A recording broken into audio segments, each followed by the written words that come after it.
while we're still letting people in. We're trying some new technology today, this meeting, with we've been relying on my laptop computer microphone, not the camera, but the microphone. And so we sell these cool Aftershocks headphones that you see, it's not even in my ear, they sit on the bone, and it connects Bluetooth wirelessly to my computer. So we're hoping, hopefully this will give a little bit better sound. You have to give us some feedback, but I know a lot of people like to use these when they walk, run, cycle, and we sell them. They come in 3 different models, and basically they're all the same technology, but the 3 different models have, higher end ones have longer battery life, and the highest end one is a waterproof version, and they're very comfortable. They're pretty light, but I'm using the entry level ones, but again, they're the same technology and they're comfortable. So they were easy to hook up to my computer too. So you have to let me know if the sound sounds better, if you've been in my previous clinics.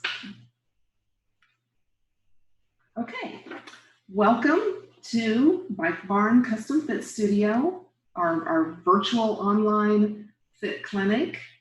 Every month, I guess this is our 5th month for doing this, and every month we try to improve and get things a little bit smoother. We're getting a little bit better at using Zoom. The more practice, the better we're doing. I'm Cynthia Stewart, and I am the fit specialist here at Bike Barn Custom Fit Studio. I've been doing this for, goodness, over 10 years. How much? Maybe, I've been with Bike Barn for 14 years last month, and doing fits for about 13 of those 14 years. Studio has been open since 2008. We perform probably over 500 fits a year, so I've had lots of experience with lots of different cyclists, and contrary to popular belief, it's not just elite cyclists that I work with, it's recreational, new cyclists, experienced cyclists. So a little bit of everybody: road bikes, mountain bikes, tri-bikes, what else? I've done a recumbent even, imagine that. Tonight, though, we are going to be talking about foot pain. I'll go through the presentation. There's also a PowerPoint you may be able to see in the background. And I will be opening things up for questions. We're going to keep it muted during the presentation just so it's not too distracting. But at the end, we will answer questions. And also, I want to let you know that we will have a coupon at the end for a $50 off of a fit. So if you sit through to the end, there'll be a coupon at the end that if you are interested in booking a fit, you can use that coupon to get a little bit of a discount, which is always nice. So I'm assuming that you must be experiencing some kind of foot pain, or you wouldn't be joining us tonight. And as a cyclist myself, I know that if our feet or our seat hurt, it can make for a very miserable ride. And our feet, even though it's not like running where we're pounding the pavement, our feet are still a very critical part of our interaction and interface with the bicycle. So if our feet are not in a good position, or things are in pain, it can make for a miserable ride. And again, what we do at the studio is always try to make sure that we get you in the most efficient, comfortable, injury-preventing position so that you can always look forward to the next ride. So the common foot issues, we're going to touch briefly on foot issues, but the most common issues is burning sensation or hot foot, numbness and tingling, or cramping and swelling. And it's funny, when I do these clinics face to face, there'll be times that I go through the common issues and somebody's like, "What's hot foot?" And my response always is, if you don't know what hot foot is, or if you have to ask me what the definition of hot foot is, you don't have it.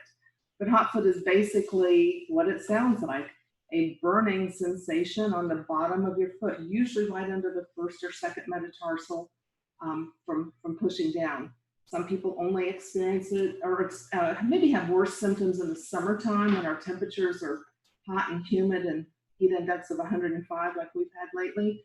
Other people will experience it year-round. So we'll talk about solutions to all of these issues. tingling and numbness. That can be a lot of different things that cause that. But if your toes go to sleep or if they start to tingle, there's usually something else going on that is not productive to your cycling. Cramping and swelling, well, oftentimes can be a nutritional issue. There are things with the bike fit and with the shoe, with the foot, that we can do to help alleviate cramping and swelling too. Not uncommon for us to swell, and I know personally, and especially in the summertime, I tend to swell a little bit more than I do, and I'll tend to, my hands and feet will both swell a little bit in the summertime when it's humid, more than I do in the wintertime. So if your feet swell and your shoes are too tight, that can cause some discomfort. So getting into our foot and the anatomy of the foot, I don't know how easy the next slide is to see, but there's a lot of bones in our foot, and in between each of our metatarsals are nerves. And with those nerves, if they get compressed or irritated, that causes issues and pain. So the top view of our foot, side view of our foot, we all have an arch. I know there's some of my clients that come in and they'll tell me, I have a flat foot. Well, very few people have a true flat foot. Most of us do have an arch. This is an unweighted foot. Now, people who tell me they have a flat foot, when they're standing, that arch collapses and may look flat. But when their foot's unweighted, we'll see some sort of an arch. And I'd like to just talk about what the anatomy of the foot looks like, so that when I go into different issues and I may talk about things, make sure that you understand. But this being our first metatarsal, ball of the foot, the big toe, first metatarsal, fifth metatarsal being our, can you see that, pinky baby toe, and our arch. So the role of our foot is, it was designed for walking and running. Most of us, some of you were joggers, some of you may have gotten onto a bicycle because you no longer can tolerate the jogging and pounding the pavement. But our foot is designed for walking and running. This arch is designed to store and release energy, which when we're walking propels us forward. So it'll collapse and go back to a normal position. Walking and running is a heel strike activity. So we're striking with our heel and rolling forward. But on the bicycle, our foot isn't heel strike, and it's not like we're pounding the pavement, but the foot comes into play because we are using the foot to transfer power while we're cycling. Now, having said that, we have technical difficulties. Okay, sorry. Okay, yeah. So our feet are designed for walking and running. Did we miss anything? Do I need to recap? We're trying to get this. We should be on the roll of the foot. Slide number 4. Okay, so our foot acts as a lever to transfer power when we're cycling. So like I said, it's not pounding the pavement, and I know some of us who are runners have spent a lot of money on running shoes, and you may think that a cycling shoe is not that important because you're not pounding the pavement, but a cycling shoe is designed to stabilize our foot. And the reason we want our foot to stabilize is because as our foot pushes down and comes up in the backside of the pedal stroke, that weighted and unweighted, that can be a lot of wasted energy while we're riding, and it can cause the knee to be unstable. So when we're walking and running, our whole body can move with it. When we get on a bicycle, our feet are in that position on the pedals, but then our pelvis is also on the saddle, so we don't have a way to adjust as much. What's in between our foot and our seat? It's the knee. So if the foot is unstable, it can cause the tibia to be unstable and causing knee issues too. Just like everything else with cycling, if something's off with the foot placement or pain in your foot, it can radiate up and cause issues in the knee and or hips really all the way up to the upper body. So ways that we can stabilize our foot and also stabilizing the foot to eliminate some of those issues and pains. One of the best things is a cycling specific arch support. So like I said, even those of you who think you have a flat foot, most likely when your foot is unweighted may have some sort of an arch. So the cycling specific arch support, reason it's cycling specific, the arch is in a different place than in a running shoe. And like I said, running, walking are heel strike activities. Cycling is a forefoot activity. So we do want to stabilize that arch. And most of the ones that we sell, not most, the ones that we sell, I've got two different brands, Bontrager and Form, and then also Specialized Body Geometry footbeds. They come in 3 different levels. So there's a low, this is a mid arch, can you see? Mm-hmm. And then there's one for a higher arch. And what we're trying to do with the cycling specific arch support is to stabilize that arch so that your foot is not moving. And that again helps to transfer power, and it helps to just keep the foot in a neutral position. So again, like I said, if the foot is doing, if that arch is working and moving a lot, not only does that cause the tibia and the knee to move a lot, just wasted energy, it causes you to fatigue a lot quicker. So by stabilizing the foot with the cycling specific arch support, it can reduce the time to fatigue. So anytime we can do things that cause us not to wear out as quickly is always a good thing. And then it also can increase comfort. Now, some people, when I put arch supports in their shoes, they stand up and walk around. And the first thing I tell them is, when you walk around in your cycling shoe, that's not the same position your foot is in. Walking around is a whole different feel in those cycling shoes with the arch support. And it may feel odd or weird because the arch is a little forward. When they get on their bike though, however, they start to pedal and settle in, and all of a sudden it's like, oh, I forgot those arch supports were in there. Other people, I put them in and it feels good to them right away. So, and some people can't tolerate arch support. And if that's the case, then we don't want to irritate your foot just to try and stabilize it. It could cause you more irritation and cause additional issues.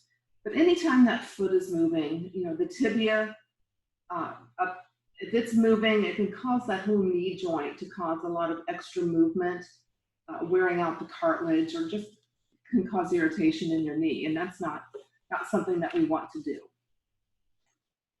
The next thing that we want to talk about is cycling shoe fit. So if you're a new cyclist, you may not understand exactly what to look for in a cycling shoe. Or if you're an experienced cyclist, or I get some cyclists, some new cyclists that come from other sports, and you know, if you're playing soccer, you want your shoes to fit really snug and tight. You don't want to run out of your shoes. But the thing with cycling shoes is we do want it to be a good fit. Now, what is a good fit? Basically, we want ample room in the toe box. So there's different brands of shoes and they have different shapes. There are some shoes that have a more pointed toe or maybe a little bit lower volume.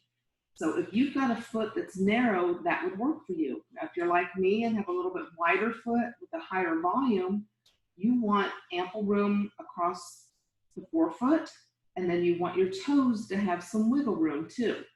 If your toes, when you put your shoe on and you're hitting the end of the shoe, you think of the position that your foot is in while you're cycling, as you're pedaling.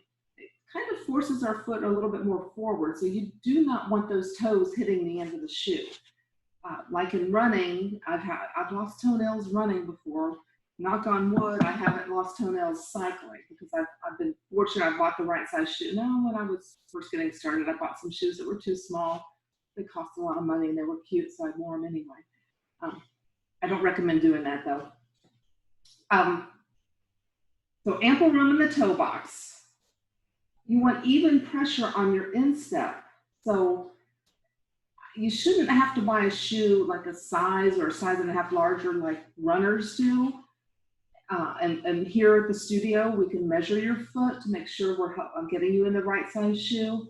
But again, different brands run differently. I know there's some of the brands that may run, you may need to size up because they run small. There's other shoes, the brands that we sell, Trek, the Bontrager brand, the Specialized brand, tend to have a little bit more room in the toe box and a little bit more room width-wise.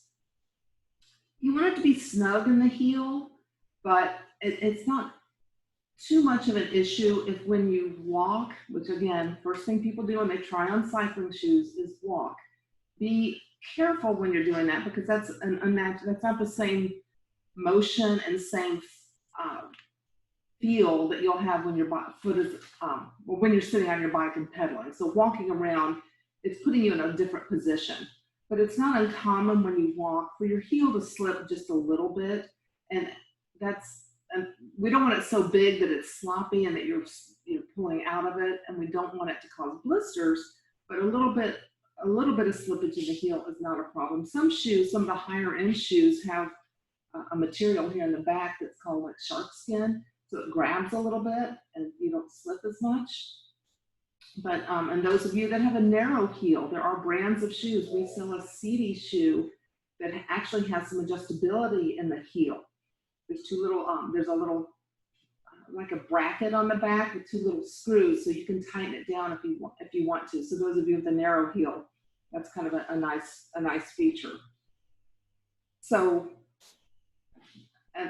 your shoe should be comfortable, snug, but not too tight, which is, it's hard to say what's right for you, and what's right for me may not be the same thing that's right for you.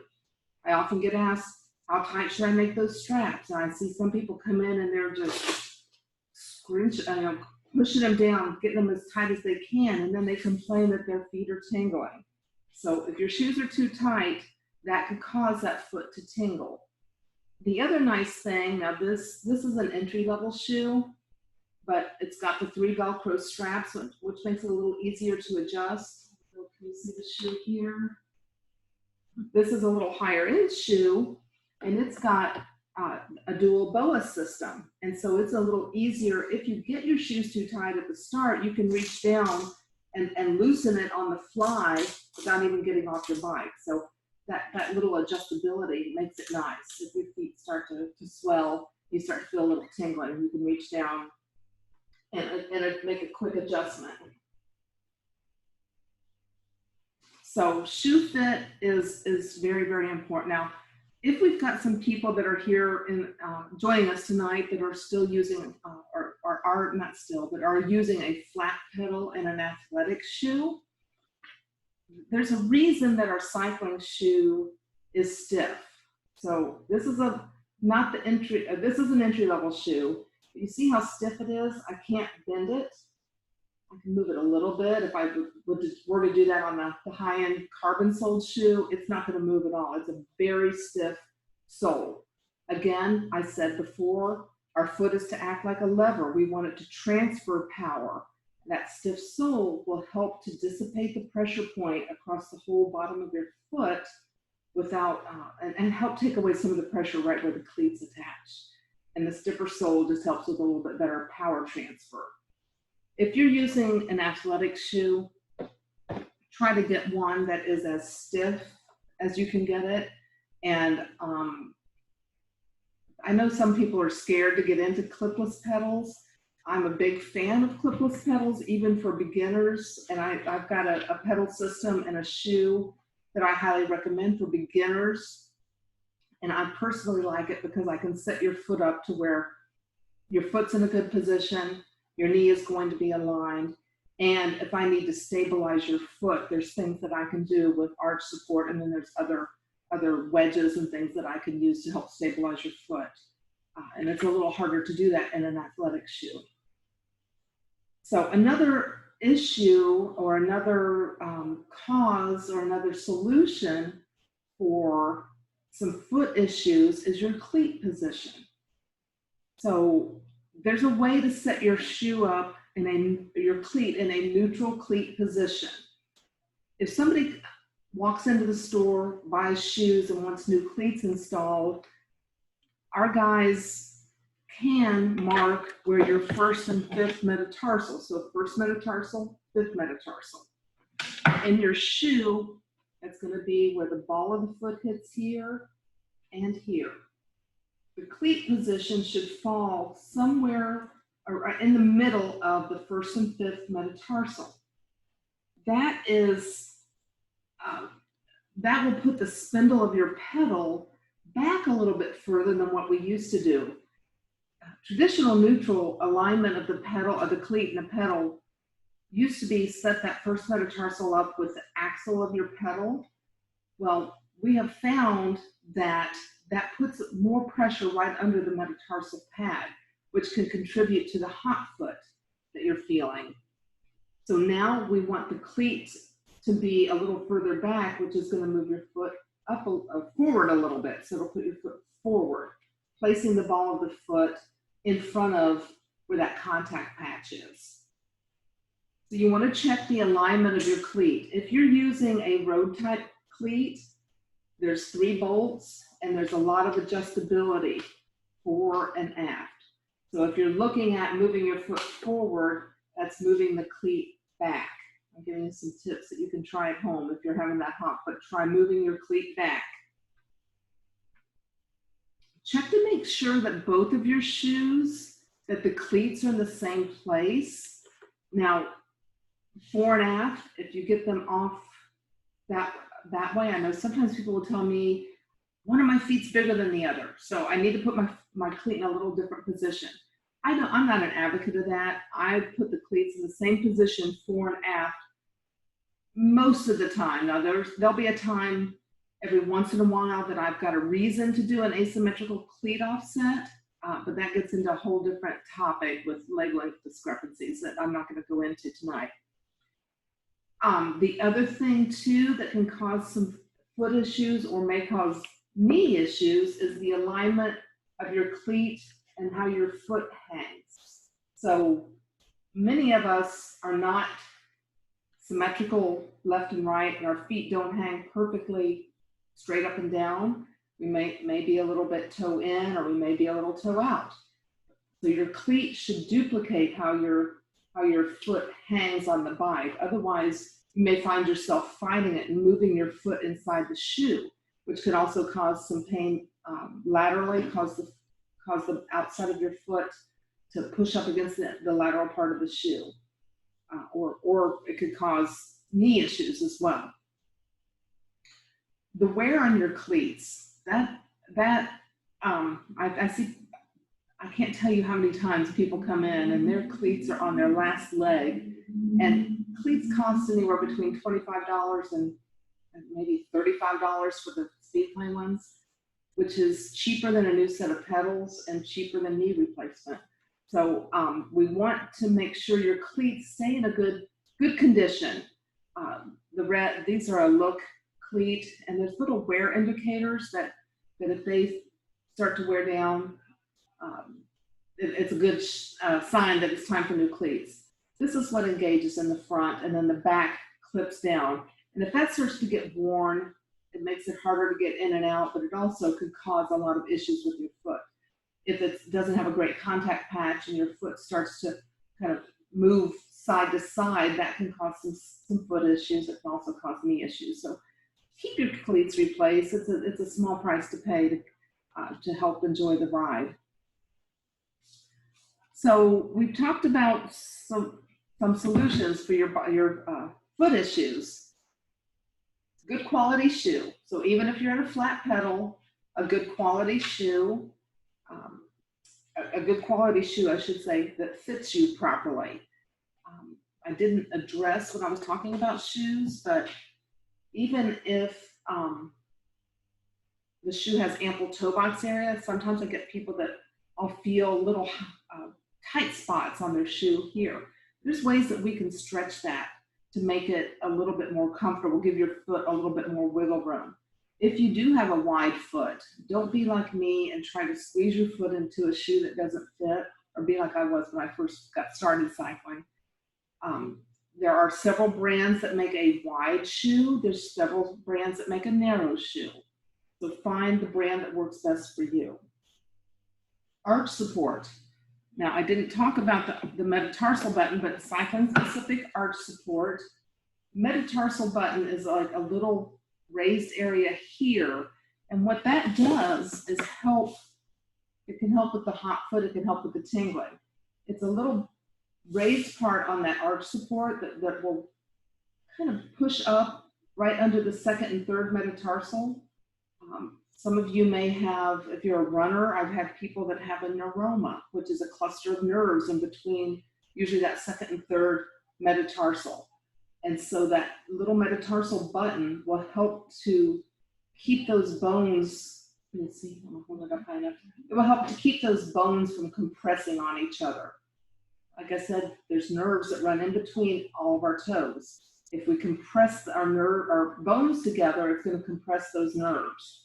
It's going to irritate them after so many miles on the bike and so many hours on the bike. And once they start to get irritated, you can take your foot out of your shoe at the rest stop, wiggle your foot around, but then when you get back and start pedaling again, it's like it's going to start back sooner than it did when you first started riding. So, but compressing those nerves, it's kind of like if your hand goes to sleep, you've either slept on your arm wrong. You know, it's not comfortable. So we don't want to compress the nerves in our foot. And then proper cleat placement. And again, I see people that come in with their cleats in different positions or way far forward. And putting that cleat way far forward can also cause you to kind of toe point too. So a neutral position where it gets the ball of the foot in front of the axle of the pedal. There's other things that I didn't get into too in depth, and I don't want to bore you with all the anatomy, but those of you who are runners that have been told you pronate, that is when we strike when we're walking or running on the outside of our foot and then it rolls in. Like 87% of the population, when our foot is in a neutral position, we're higher on the first metatarsal than the fifth. When you hang, your forefoot is higher here on the inside than the outside. Some of us, our whole foot will be rotated. And what happens unweighted, it's higher. When you push down, then it all flattens out. So there's wedges, various wedges it's called, that we can put either inside your shoe or under the cleat, in between the cleat. And that can make a world of difference in stabilizing the foot. So your foot is not, as it's pushing down on the pedal stroke, pushing down and then unweighted. So there's lots of things I can do to help stabilize your foot. There's also some shoes have that built into the sole, just like some running shoes come as a stabilizing shoe. And there are ways I can neutralize that if you don't need it.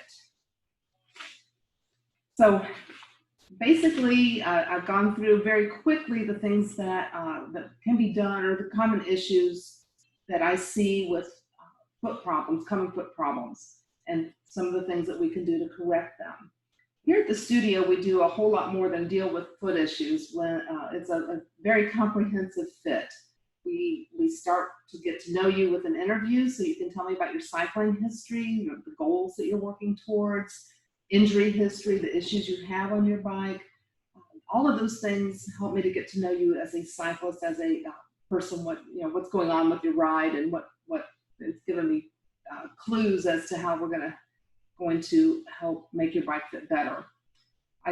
After the interview, I go through a physical assessment, and with that's probably the next most important step.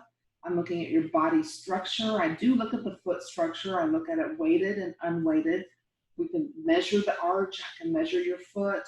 I check your flexibility, range of motion. Very, very basic things, but again, it's very critical. And seeing you off the bike so that we know when we see things on the bike, kind of where that's coming from. So after the physical assessment, we'll do a dynamic motion capture 3D fit using our retool system. very comprehensive. I also take videos of you. So we start to analyze your position, get you in the most efficient position for you. Start making adjustments. Most of you, I will do the fit on your own existing bike.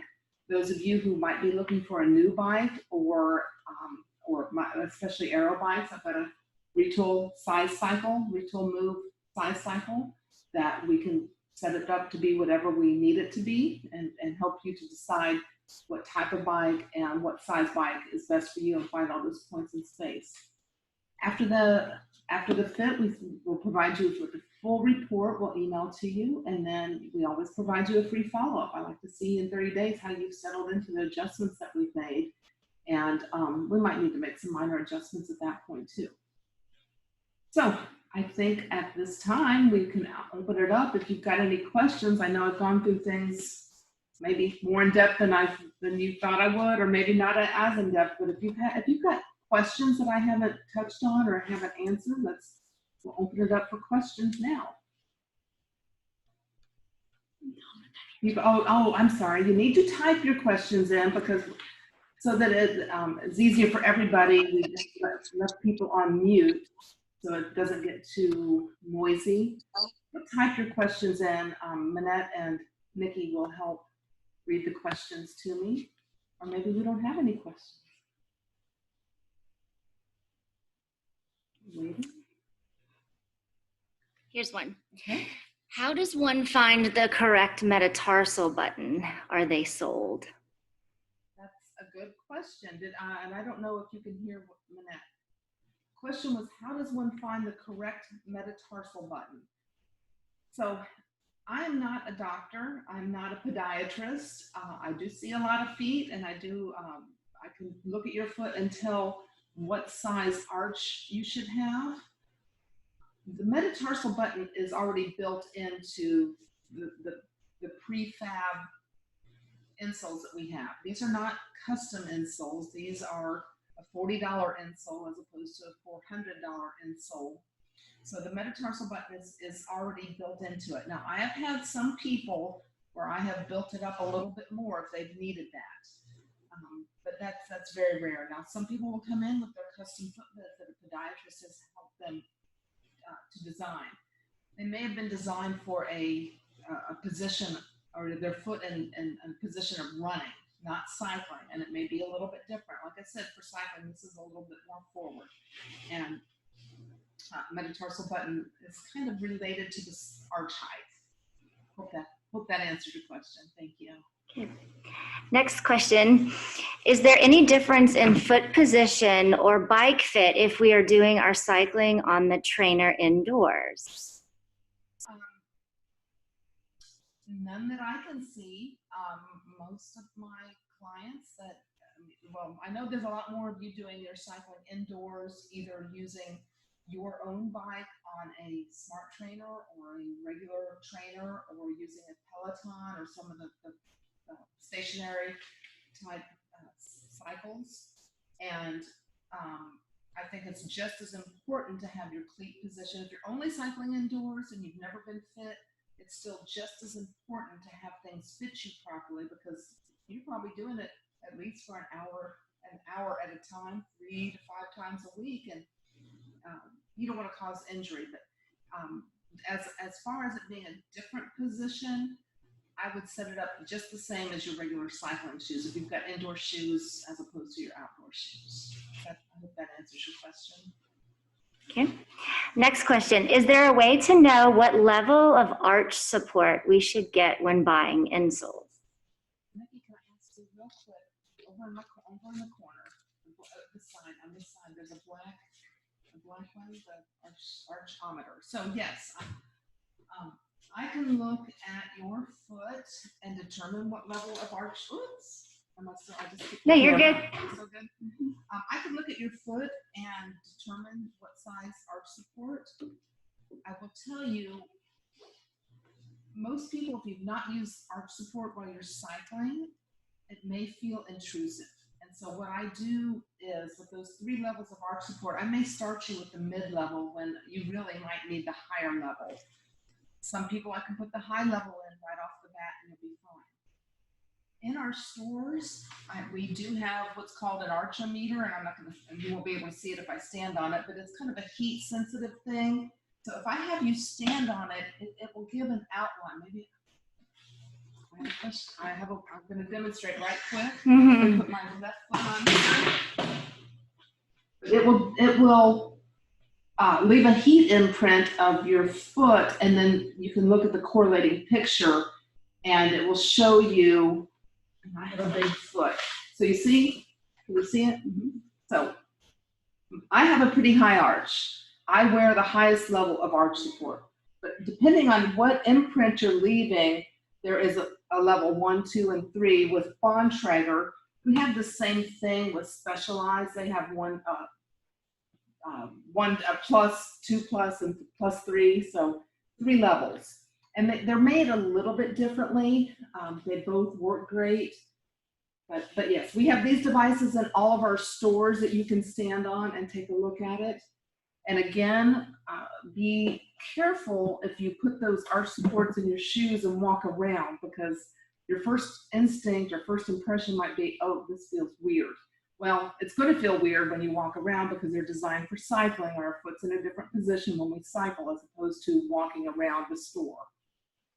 Again, when I'm going through a fit and put it in somebody's shoe, when I see that reaction of this feels wrong, I get them on the bike, get them pedaling, maybe start talking about their handlebars. Then a few minutes later, how do your feet feel? 9 times out of 10, I get, I forgot that those insoles were in there, or they feel great. So just a little word of advice. Okay, maybe I have time for a couple more questions. Okay, great. Are custom insoles an option at Bike Barn? I have not invested in, I have not invested in the machinery to do custom insoles. And because in my experience, the ones that we sell that are $40 work great for most people. Most of us, I know, left to right, where our feet are not identical, and I may see 2 different things on each of your feet. But most people, the standard footbeds that I use are going to work perfect, or maybe not perfect, but they're going to do a lot of good for you.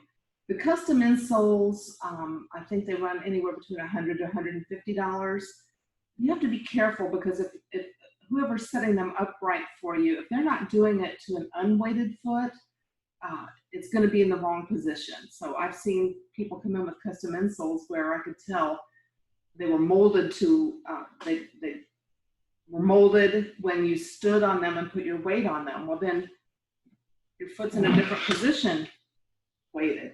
When you come up on the back side of the pedal stroke, then you get a different arch. And that's what we want to stabilize, is that unweighted foot. So if you do invest in custom, just make sure that the technician knows what they're doing.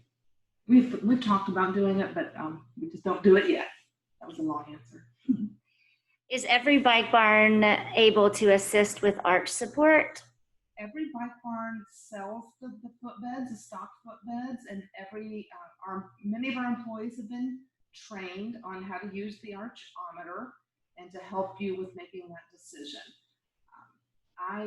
Like I said, I've been doing this for a lot of years, and 9 times out of 10, I don't use the archometer. I'm going to look at your arch, and I like to look at your arch unweighted so I can see, and then I'll make a recommendation.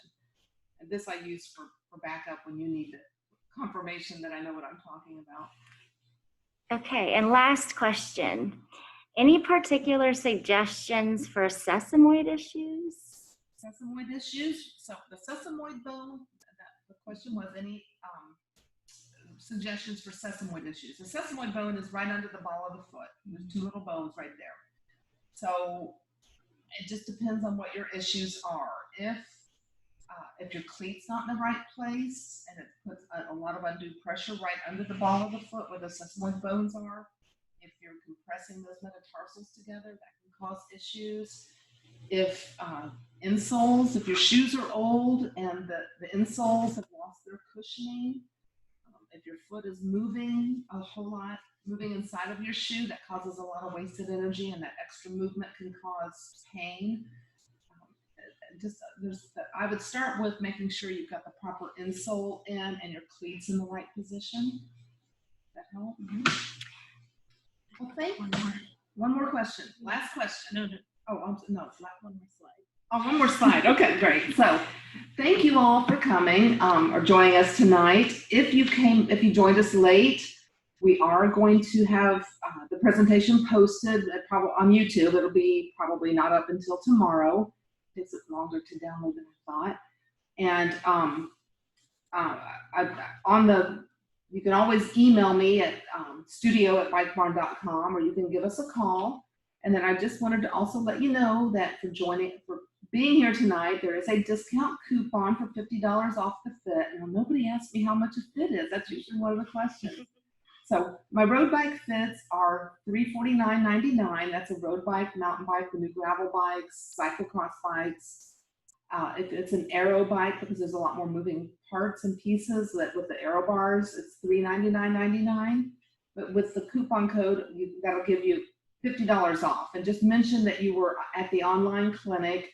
When you call, just call on schedule, or you can send an email asking for that as well.